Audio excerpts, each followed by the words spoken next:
Gym anxiety is such a real thing. When I first started going to the gym, I felt extremely overwhelmed. I didn't know where any of the equipment I wanted to use was. I didn't know how to use most of the equipment. And I found myself just gravitating to the cardio equipment, stepping on the treadmill, the elliptical, and just doing 20 minutes and leaving and never really progressing from there. It took me a while to get comfortable in the space and to start venturing off and doing things on my own. Now it's been over a decade of me consistently training, so I'm here to share my tips on how to battle gym anxiety and get comfortable with the gym so that you can achieve your goals and start your fitness journey in 2025. It's perfect timing. My name is Bree. I am a registered dietitian and personal trainer based out of Brooklyn, New York, and I help people heal their relationship with their body and food while achieving their body composition goals. Let's get right into this. My number one tip is to get a lay of the land. So when you join a gym, a lot of times the front desk person will take you around and show you where the cardio room is, where the dumbbells are, etc. But what I prefer to do, and I honestly still do this when I'm in a gym that I'm not familiar with, is I get on a piece of cardio equipment like a treadmill or the elliptical or the Stairmaster, and as I'm going, I will scan the gym floor for all the things that I want to use. Going in with a workout routine is helpful because if you have like 5 exercises you want to do and you're on the treadmill walking, you can start looking for those 5 pieces of equipment that you want to use, so you know exactly where to go.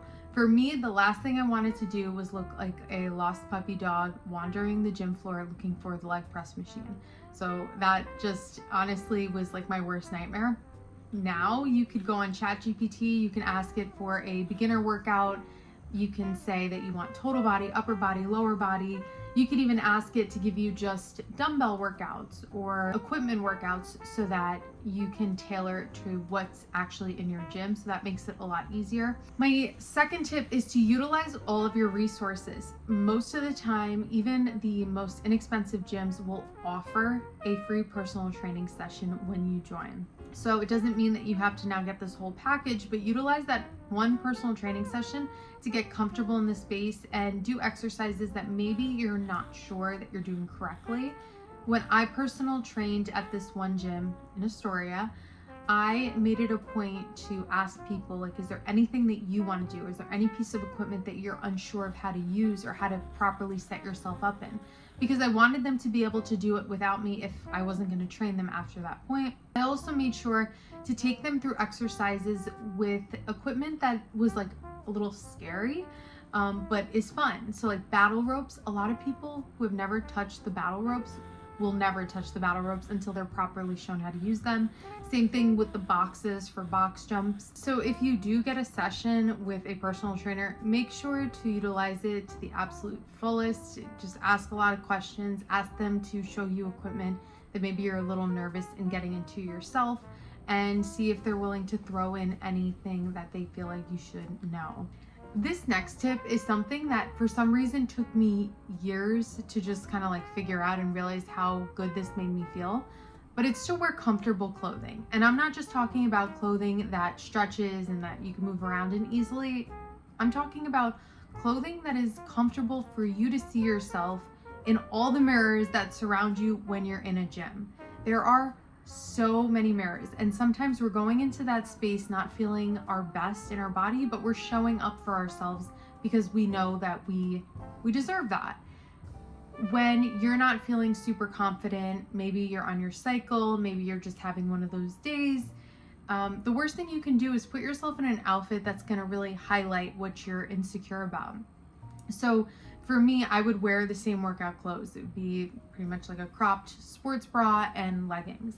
And obviously around my cycle was when I was feeling the most insecure. I was feeling a little fluffy, and I would catch glimpses of myself in the mirror at the gym and feel like I don't even want to be here. I feel really insecure, and why did I wear this outfit? But I do this to myself every month. So I finally started having my I guess period uniform, I don't know. When I wasn't feeling great in my body, and it wasn't always around my cycle, it's like, could be random, I would be leggings, t-shirt. It kind of just depended on what I was feeling, what I was trying to just hide. I didn't want to distract myself. I wanted to go to the gym. I wanted to just get my workout in. I wanted to push myself, and I didn't want to start distracting myself by seeing my reflection and getting hung up on how my stomach looked or my arms looked or whatever the case was. If you wake up one day and you're like, I want to go to the gym, I want to get my workout done, but I'm not feeling my best self, wear something that makes you feel a little more comfortable.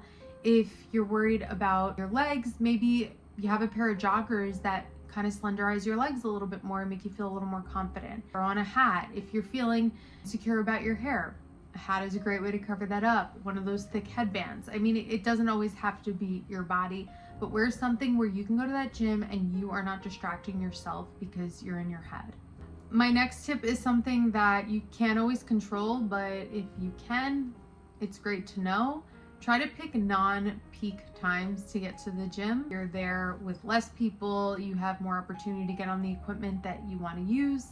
You have less people around so that you don't feel like not everyone feels like everyone's watching you, but if you do feel like that and there's less people, you're obviously going to feel less like people are watching you. On Google, you can oftentimes see how busy your gym is, and you can see what times this gym is the busiest based on the day. A lot of times gyms will also have on their actual website a place where they show how empty your gym is in real time. So it'll say like 50% empty or 30% empty, or maybe it'll say 50% full, I guess, depending on like the website. And finally, my last tip, this is more mental, is to focus on you. Go into that space and try to be to yourself. Wear a hat if that helps you feel more isolated.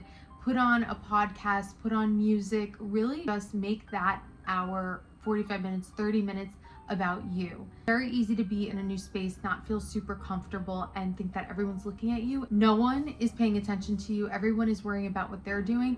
When I go to the gym, I just want to be there for me. I don't want to talk to anyone. I want to put my music in. I want to put a podcast in, a YouTube video in, and I just want to turn off. And if I'm looking at anyone, it's because they have a cute fit, or I'm looking at maybe an exercise that they're doing that I'm like, maybe I'll do that for my leg day.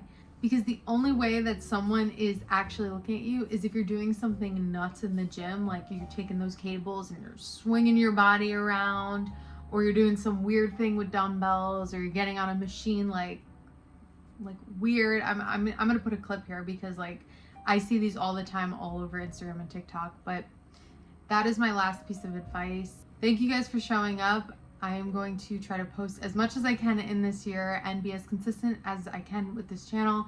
This is my big goal for the new year.